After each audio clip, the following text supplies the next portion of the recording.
ओम गं गणपतये नमः। आइए सुनते हैं गणेश चतुर्थी को क्यों कहा गया कलंक चतुर्थी। जाने स्यमंतक मणि की पौराणिक कथा। गणेश चतुर्थी के दिन भगवान गणेश की पूजा की जाती है। पौराणिक कथाओं के अनुसार इस दिन भगवान गणेश का जन्म हुआ था। लेकिन क्या आप जानते हैं कि इस चतुर्थी को कलंक चतुर्थी भी कहा जाता है? आइए आपको सुनाते हैं क्यों कहा गया इसे कलंक चतुर्थी और क्या है स्यमंतक मणि की पौराणिक कथा। साथ ही सुनाएंगे इस कलंक को दूर करने के उपाय भी। गणेश चतुर्थी को कलंक चतुर्थी भी कहा जाता है। माना जाता है कि गणेश चतुर्थी की रात को चंद्रमा देखने की मनाही होती है।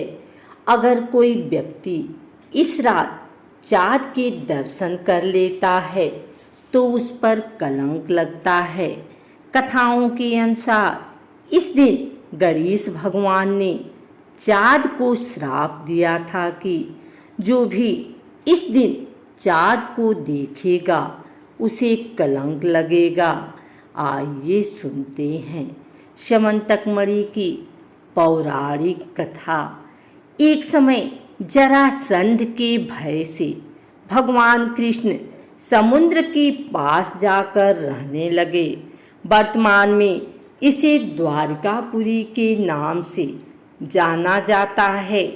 द्वारकापुरी में निवास करने वाले सत्राजित यादव ने सूर्य की आराधना की और सूर्य भगवान ने उन्हें नित्य 8 बार सोना देने वाली स्यमंतक नामक मणि भेंट कर दी।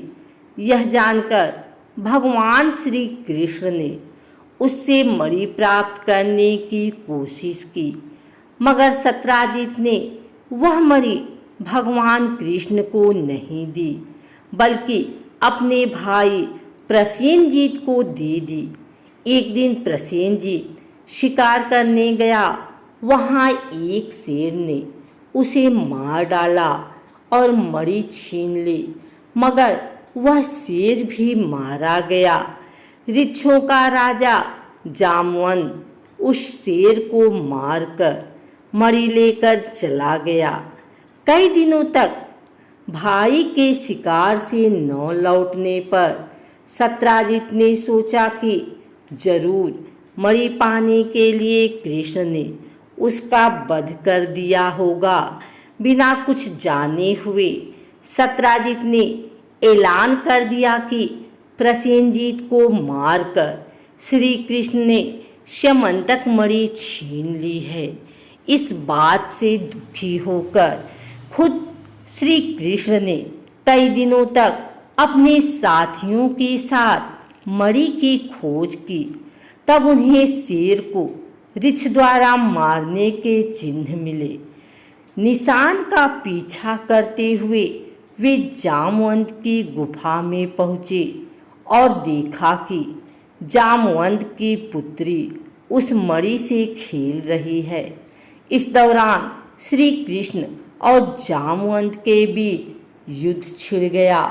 गुफा के बाहर श्री कृष्ण के साथियों ने उनकी 7 दिनों तक प्रतीक्षा की, मगर उनके दोस्तों को लगा कि श्री कृष्ण का वध हो गया है।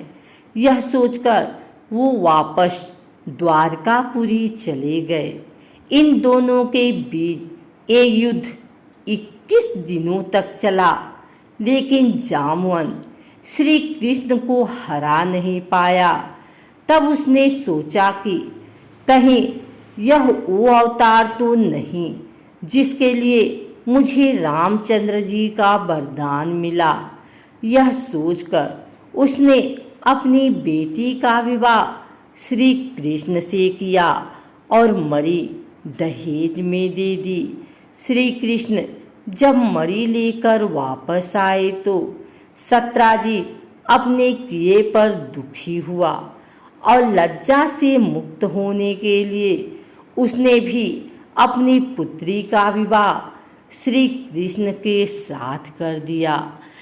कुछ समय के बाद श्री कृष्ण इंद्रप्रस्थ चले गए।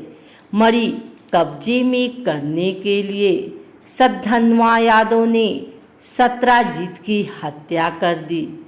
सत्राजित की मौत की खबर सुनकर श्री कृष्ण द्वारिका पहुँचे। तब वह सद्धन्वा को मारकर मणि वापस लाने के लिए तैयार हो गए। इसमें उनके भाई बलराम ने भी उनकी मदद की। यह जानकर सद्धन्वा ने मणि अक्रूर को दे दी और भाग निकला। श्री कृष्ण ने उसका पीछा करके उसे मार तो डाला, पर मणि उन्हें नहीं मिली। तब कृष्ण जी ने बलराम को बताया कि मणि उनके पास नहीं है। इस बात का बलराम जी को यकीन नहीं हुआ। इसके बाद जब कृष्ण भगवान द्वारिका लौटे तो सब लोगों ने कृष्ण जी का अपमान किया और यह खबर फैलाई गई कि स्यमंतक मणि के लालच में श्री कृष्ण ने अपने भाई का भी त्याग कर दिया। भगवान कृष्ण अपने अपमान से शोक में डूबे थे कि वहाँ नारद जी आए। उन्होंने कृष्ण को बताया, आपने भाद्रपद शुक्ल चतुर्थी के दिन चंद्रमा के दर्शन किए थे, जिसके कारण आपको अपमानित होना पड़ रहा है। तब श्री कृष्ण ने पूछा कि चौथ के चंद्रमा को देखकर कलंक क्यों लगता है।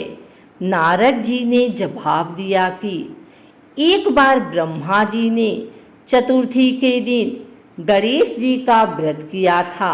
गणेश जी ने प्रकट होकर वर मांगने को कहा तो उन्होंने मांगा कि मुझे सृष्टि की रचना करने का मोह न हो। गणेश जी ज्यों ही तथास्तु कहकर चलने लगे। उनके विचित्र व्यक्तित्व को देखकर चंद्रमा ने उपहास किया। इस पर गणेश जी ने गुस्सा होकर चंद्रमा को श्राप दिया कि आज से कोई तुम्हारा मुख नहीं देखना चाहेगा। श्राप देकर गणेश जी अपने लोक चले गए और चंद्रमा मानसरोवर की कुमुदिनियों में छिप गए।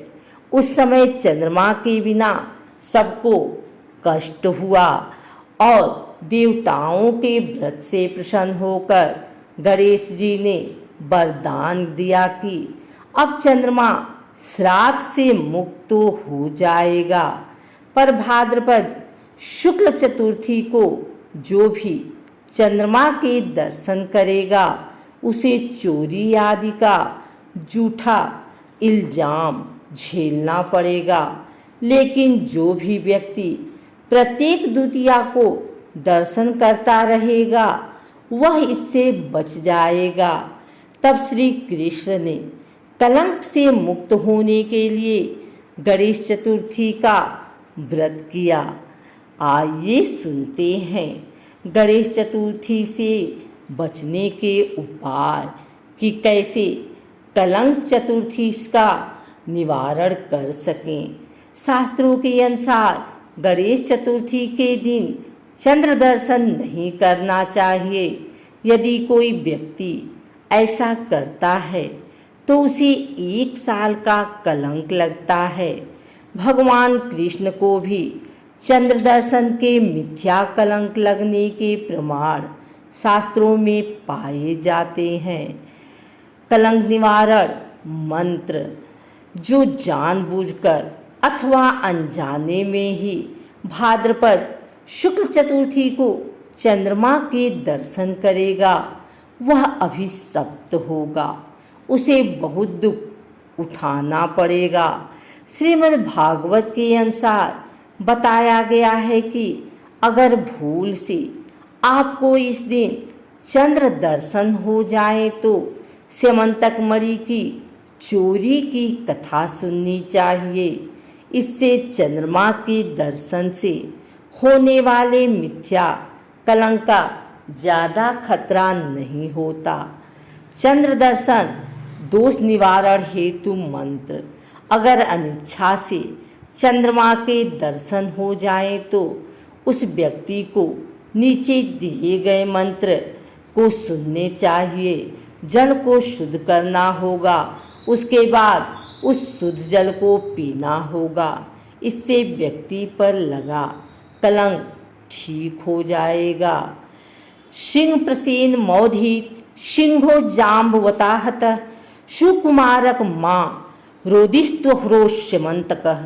इस मणि के लिए सिंह ने प्रसेन को मारा और जाम्बवन ने उस सिंह का संहार किया। अतः तुम रो मत, अब इस स्यमंतक मणि पर तुम्हारा ही अधिकार है।